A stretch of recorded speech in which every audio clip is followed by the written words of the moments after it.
Okay, good morning all of you. We start with our second unit. Okay, second unit for BSc third year syllabus. Second unit is our that likelihood function and sufficient statistic or sufficiency. In that, in previous lecture, we start with the concept likelihood function. Okay, what is meant by likelihood function? Definition of the likelihood function. How to calculate likelihood function. Okay, by definition we have seen likelihood function of random sample x1, x2, xn is nothing but product of your density or product of your mass function. If your x is a continuous random variable, then this one, and if x is your discrete random variable. Okay. For discrete random variable, in previous lectures we have seen how to calculate likelihood function for discrete random variables. Okay. In this lecture we start with this likelihood function for continuous distributions. For example, you may learn in second year BSc that normal distribution, gamma, beta, exponential distribution also we have learned. Okay, in some examples we have over here how to calculate likelihood function in continuous distribution. Okay, you may see our previous lecture, in that we completed discrete distributions. Okay, now find out, you may write down in your notebook that example is that find the likelihood function of a random sample x1, x2, xn when your random sample comes from normal distribution having parameter mu sigma square. Okay. Now how to find out likelihood function for normal distribution? This is the problem. Here x follows normal with a parameter normal with parameter mu sigma square, and I is running from 1 to n. Okay. First here we write down PDF for normal distribution. Okay. Our PDF is that here mu and sigma square are parameters. 1 upon root 2 pi sigma e raised to minus x minus mu bracket square divided by 2 sigma square minus infinity to infinity less than x less than infinity. Also your mu lies between minus infinity to infinity sigma greater than 0. This is our original density for normal mu sigma square. Now next line write down likelihood function of a random sample, likelihood function of a random sample x1, x2, xn becomes, okay, here we write down likelihood function, our parameters are mu sigma square. So product I is running from 1 to n, your x is a continuous distribution. So here write down PDF of your normal mu sigma square. It is joint density for normal mu sigma square. Okay. Then you may write down here product I is running from 1 to n, which is PDF. Here we write down PDF this one. That PDF you write down here again 1 upon root 2 pi sigma e raised to minus x minus mu square divided by 2 sigma square. Okay, and then find out likelihood function or joint density, joint probability density for normal distribution having parameter mu sigma square.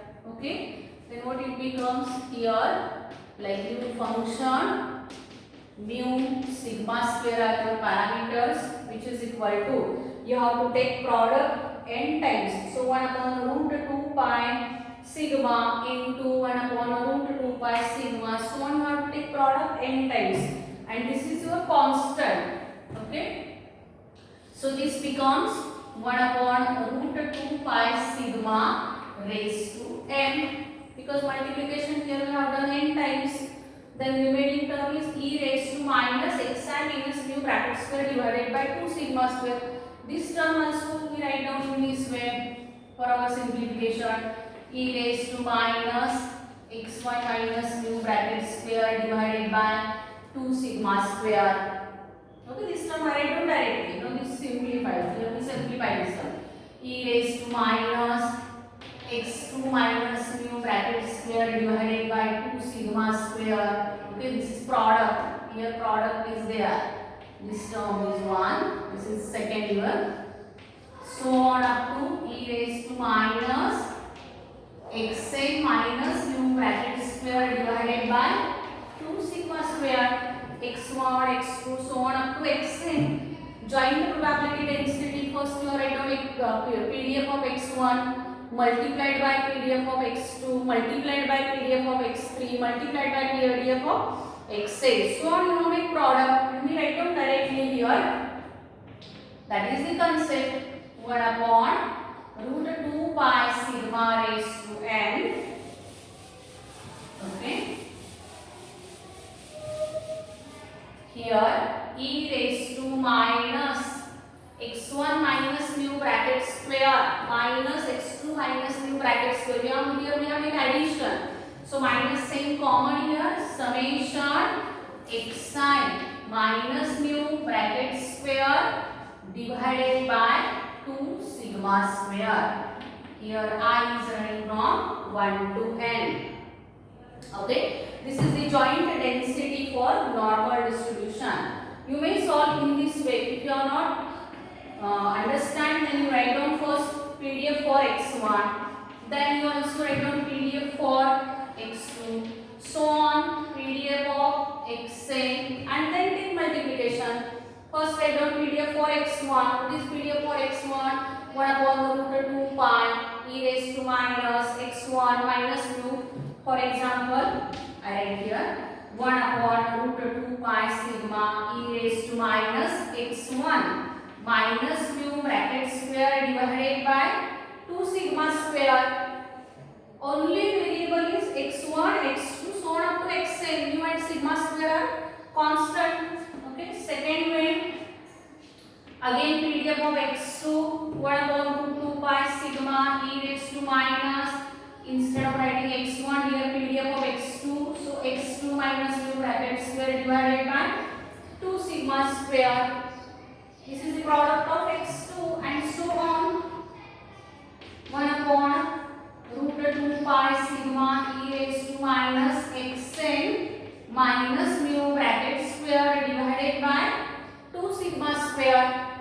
Means this is PDF of x1, this is PDF of x2, so on up to PDF of xn, and then you have to make product. Means 1 upon root 2 pi sigma, it is a constant in each distribution, each PDF. So product becomes n times, and all of you know constant 1 upon root 2 pi sigma is a constant, so it becomes raised to n. Then this term, okay, here also we have to take minus sign common outside the bracket. Then what is remaining? x1 minus mu bracket square plus x2 minus mu bracket square plus xn minus mu bracket square. So we write down here directly summation. We take minus sum outside the bracket. Summation xi minus mu bracket square divided by 2 sigma square. All of you understand? So this is a joint probability density for a normal distribution, or which is also known as a likelihood function of a random sample x1, x2, xn for normal distribution. Okay. So this is first example for continuous distribution. In previous lecture we have completed discrete distributions. Bernoulli also we have completed Bernoulli, binomial, Poisson. Okay. Three distributions we have completed in previous lecture. Also solve for homework, hypergeometric, geometric. Okay. These distributions you complete for homework. And for continuous distribution, first we have find out likelihood function for normal distribution. Okay. Second simple example also we take.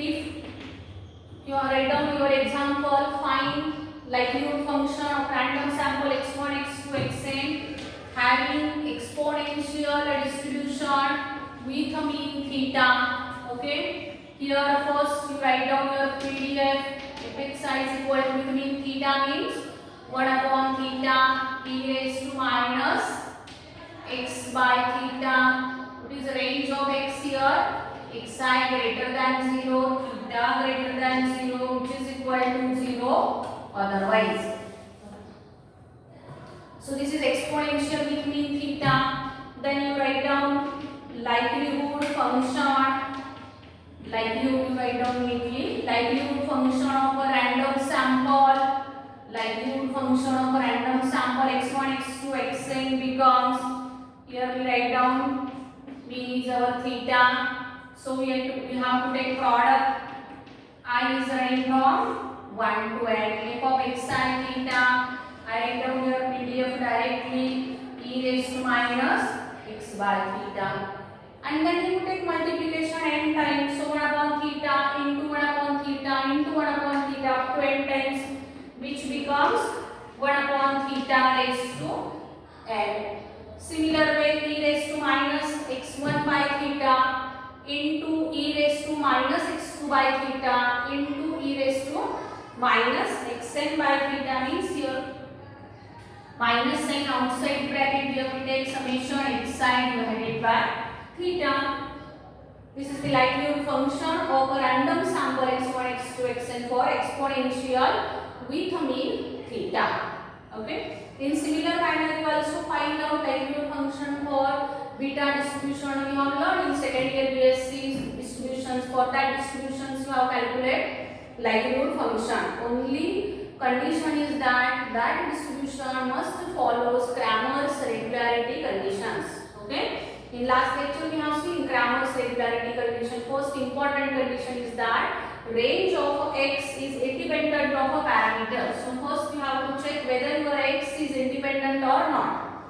Means for example, discrete uniform, continuous uniform, you cannot calculate exponential likelihood function. Okay. So only that Cramer's regularity conditions follows or not. That term you have to check. Okay. So this is your likelihood function for exponential distribution with mean theta. Also, third example, third continuous distribution for continuous. Write down example. Let x for x1, x2, xn be random sample having distribution gamma with a parameter theta n. Let xi follows gamma distribution with a parameter theta n. Okay. Then you write down PDF for gamma distribution. PDF for gamma distribution theta raised to n. You have learned this in second year BSc. Gamma n e raised to minus theta x x raised to n minus 1. Okay, gamma distribution also positively skewed. Theta greater than 0 and so on. Okay. So this is your gamma distribution with the parameter theta comma n. Theta raised to n upon gamma n. E raised to minus theta x, x raised to n minus 1. Then here you write down likelihood function of random sample.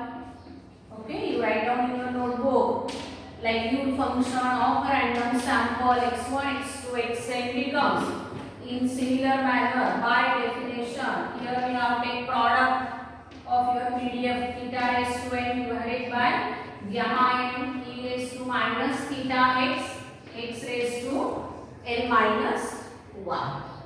Same way you have to take your product or joint density. Here theta is 20 divided by gamma n. We write this term as it is product. I is running from 1 to n. Theta raised to n divided by gamma n. This term write down as it is. And then take product of this term e raised to minus theta. Constant is there. So minus theta summation xi.